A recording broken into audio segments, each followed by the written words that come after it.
নেই। যদি কেউ অপরাধ করে থাকে, সে হিন্দু নয়, সে মুসলিম নয়, সে অপরাধী। অপরাধী যদি পালিয়ে থাকে, সেটা নিয়ে আপনার হতাশা ভয়ের কিছু নাই। তাকে প্রশাসনিকভাবে তাকে বিচারের আওতায় আনুক, সেটা আমরা সবাই চাই। কিন্তু আপনাদের কাছে আমি গ্যারান্টি দিয়ে গেলাম, কোন ধরনের কোন সাধারণ মানুষ যদি হয়রানির শিকার হয়, প্রশাসনিক ভাবে হোক, রাজনৈতিক ভাবে হোক, বা এলাকার সামাজিক ভাবে হোক, আপনারা আমাদের কালোদের কাছে জানাবেন, অশোক দাদার কাছে সরাসরি জানাবেন, চন্দন চক্রবর্তী আছে, আপনাদের পাশে থাকবে। আমি এটা আশা ব্যক্ত করছি।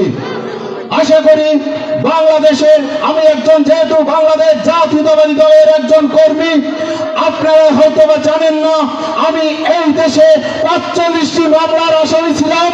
১.৫ বছরের উপরে একসাথে কারাভোগ করেছি, ৩০ দিনের উপরে রিমান্ড ভোগ করেছি। কিন্তু এই দেশের সরকার আমাকে সম্মান দিয়েছে, কারণ আমাকে হিন্দু হিসাবে বিচার করেনি। এই দেশে একজন রাজনৈতিক কর্মী হিসাবে আমাকে রাজনৈতিকভাবে হয়রানি করেছে।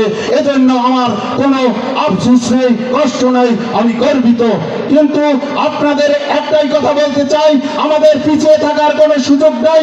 আপনারা সামাজিক সাংস্কৃতিক ভাবে সার্বিকভাবে আপনাদের দায়িত্ব পালন করবেন।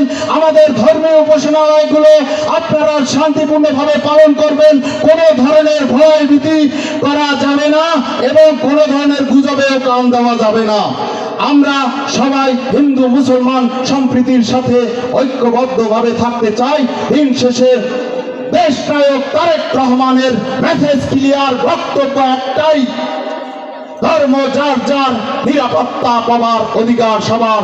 আপনারা যদি তারেক রহমানের উপর ভরসা রাখুন, সবাইকে ধানের শীষে ভোট দেওয়ার জন্য অনুরোধ জানাচ্ছি। তবে জোর নয়, আপনার ভোট আপনি দিবেন, কিন্তু আপনাদের যদি কেউ রাজনৈতিক ভাবে ভোট দিতে কেউ যদি বাধাগ্রস্ত করে, আপনাদের পাশে আমরা আছি। সবাইকে ধন্যবাদ, ভালো থাকবেন, সুস্থ থাকবেন।